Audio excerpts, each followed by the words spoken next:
There's no specifics of which credentials. I don't understand. No specifics. Which credentials? In the affidavit or by the military? In the affidavit here. Wait, was he required The to say credentials could... Was he required to say any specifics? Yeah, I mean, the basic here is supposed to be the primary school one. So what if it's referring to the credentials of maybe the FSS? You know, even in law, we know what we call the notorious facts. Is that what this is? No. But this is an affidavit that there is no scandal whatsoever on it. Ismail, I don't know why we have to make an issue out of this. Exactly. No, just a moment. The question is this. I mean, if I'm submitting my documents, it's only natural that I make a photocopy of of the copies. I mean, to work here at Channels Television, I had to give them, copies of my certificates, and they made copies and kept it with them. I still have the original. In other words, if I'm going to be applying somewhere else, I would not say, oh, the copies Channels Television has the copies of my certificates, ask them, because that's what it means by implication. What I will do is make photocopies of the originals that I still have with me and submit them along with whatever application it is I'm supposed to be making wherever.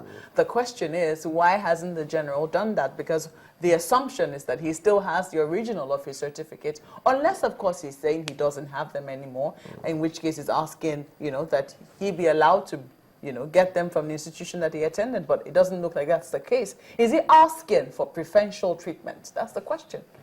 That's the issue here. No, absolutely not.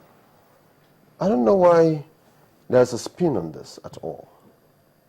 It's very simple. There's an affidavit, and in the affidavit he said, my credentials are with the military. The military said, yes, we have credentials in copies. Why did we have to say that? That's the question. I don't understand where the problem is. Why did we have to say the credentials are with the military? Is it to remind because them that with the military. he was a general in the army? Well, we keep reminded of that every day. In your last report, you just said that the former military head of state. So we keep reminded of that every day. So that is a non-story at all. It's simple. The affidavit, the only way you have a problem is when you depose on an affidavit and you lie on oath. The general did not lie. He just said that copies of my credentials are with the military board. So go and get the military them if you have want. said, Go get them. No, hold on. Now you are reading meanings into it, and you're not supposed because to. it's subject to meanings. So No, but did INEC tell him, okay, bring it to us, and he said, no, go and get it? Did he say that? No, but as it stands now, correct us That's my point. No, correct us if we're wrong. As it stands now, the only document he submitted to INEC is the affidavit. Okay, and you have a problem with that? Is that, what does the Electoral Act say? What does the Electoral Act say? If you're a politician, you should know. No, you're a journalist, ask me. What does the Electoral Act say? What does the Electoral Act say about submission of your qualifications to INEC? You submitted an affidavit. Is affidavit a qualification? No, but it's supposed to be a substitute if you don't have the copies with you immediately to attach it. And he said, this is where my copies are. But you're also a lawyer, so do you, now we need to understand, because people say different things. It's a good thing you're here to shed light on it for us and for those who may not understand. Do you swear an affidavit on something that is not there with you while you're submitting it to say, this, I'm submitting this, and information I put here is correct? Absolutely. That's what affidavits are supposed to be for. You post an affidavit, it's like that the document somewhere is correct, even though we don't know which of the documents? Perennial participation in presidential politics since 2003 to date. I have submitted this, and this is the situation. These are my credentials, and they are with the military board, which is an institution of government as well as INEC is. If they had told him, go and get them, we want to see them physically first, he would have gone to get them. Well, and I'm sure if you insist on that, he probably would. INEC says that. But the good thing about it is that the army have agreed that they have copies of his credentials. So the issue now is not whether or not he has the credentials. Well, INEC also added a caveat. What do you want to know? Just a moment. The army also added a caveat that whoever wants them knows what to do. Simple.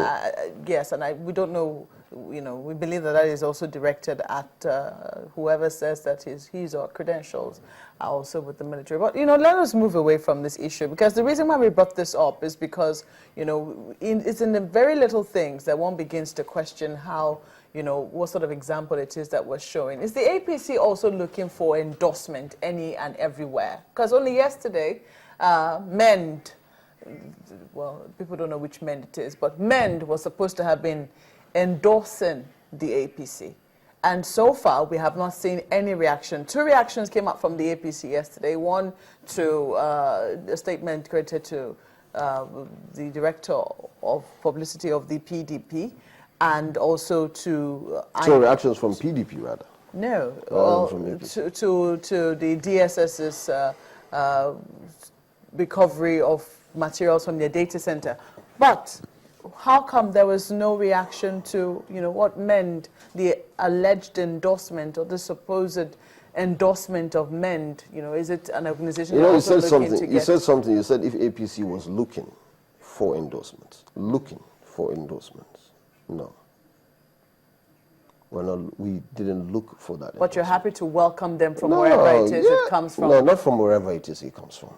I remember it was this same president, Goodluck Jonathan, in 2010, that said MEND are such honorable people.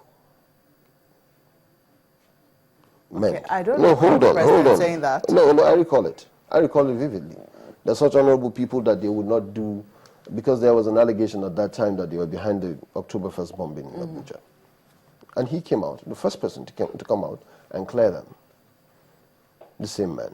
Now, APC certainly did not seek for any endorsement from any group or any individual. But groups and individuals all over the country are beginning to endorse our presidential candidate on their own volition. Now we'll look into every one that comes. And then I'm sure the party will take a stand on it. But when people rush to approve something when it is right for them, and then disapprove it when it is going the other way, it's not something that we encourage. And there was an endorsement in 2011 and about 3 months ago from the wizards and witches of the world or something to the PDP.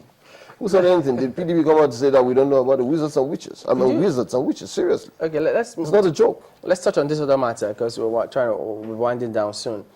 Tell us about, because you must have discussed in your party, how does the party plan to tackle corruption? Because first of all, people ask, okay, do we all have the same definition of corruption? When you get out there or you get to where in politics, for instance, we have people who come here and tell us, when they go campaign, people tell them, please leave all this grammar. Do something, before you move on. You get to the street, you want to execute a job or something, they ask you certain things. So how would you deal with corruption? Are you going to go about sacking people here and there? The president says stealing is not corruption. Remember that?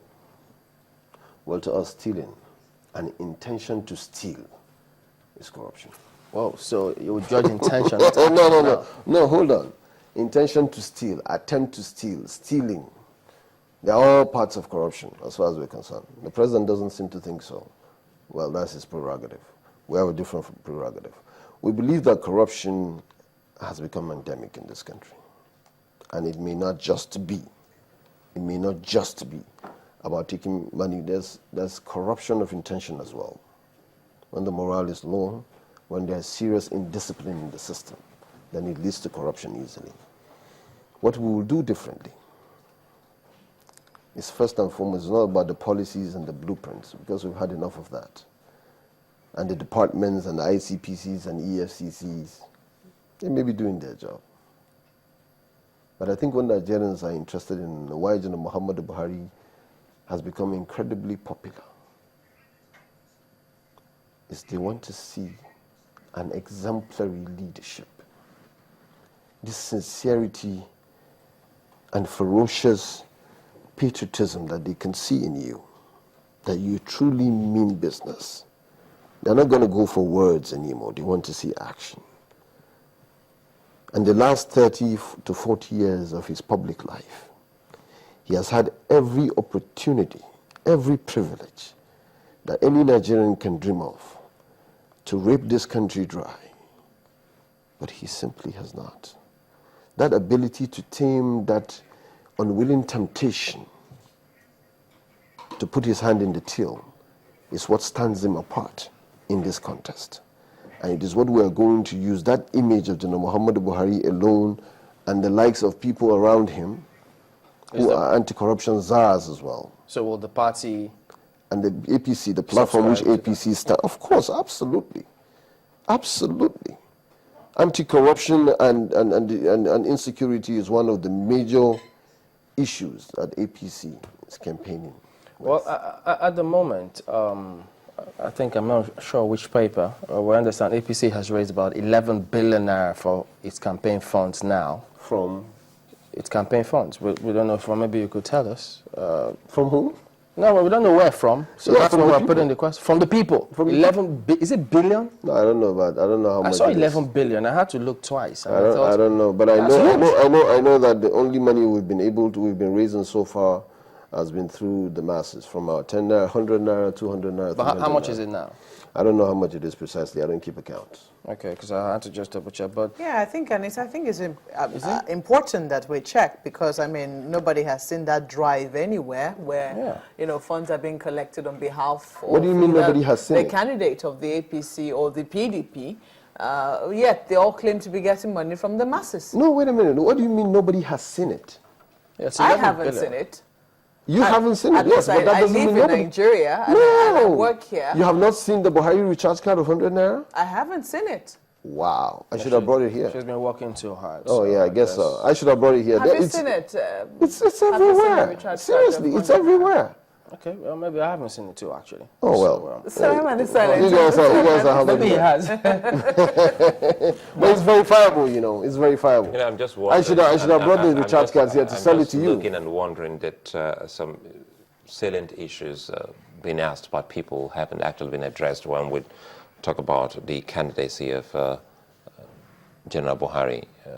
Issues like you and I were so free in the studios. Once upon a time, journalists couldn't speak then, and even the notorious Decree 20. You know, some of these things will pop up, and if those three young men at that point in time were families of so many people, they will still want to ask him such questions about retroactive legislation at that point in time. How would you, as a member of the APC, answer to some of those questions about Decree 20 and, of course,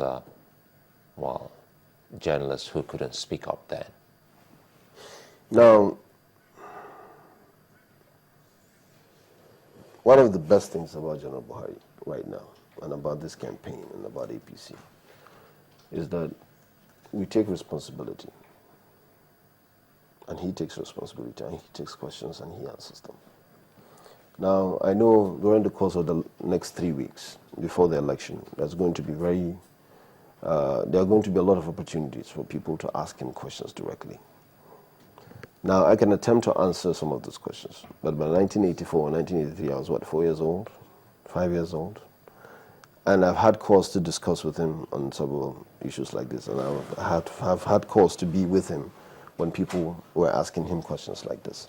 But I think, as a journalist, these are questions that you would ask him, and he would be glad to answer to you, if it is right and in the right context. I'm sure he would answer it to you. We'll look forward to that. Absolutely. Because historians say that, which I think the party also attests to, because they're touting his credentials before, because you know what a man can do by what he's done before. If he's done it before, chances are he can do it again. Under a military junta. Yeah, chances are he could do it again. Under democracy and civil administration, there is no decrees. You can only policy, and then you take it to National Assembly, the bill becomes law. So the campaign continues for APC, doesn't it? Oh, absolutely. It's wonderful. Haven't you seen it? The tempo is high. We're on a roll. All right. Thank you for coming on today. Ahmed Ismail is the chairman of APC Youth Forum. He says the APC is on a roll. We'll be back in just a moment. Join us again.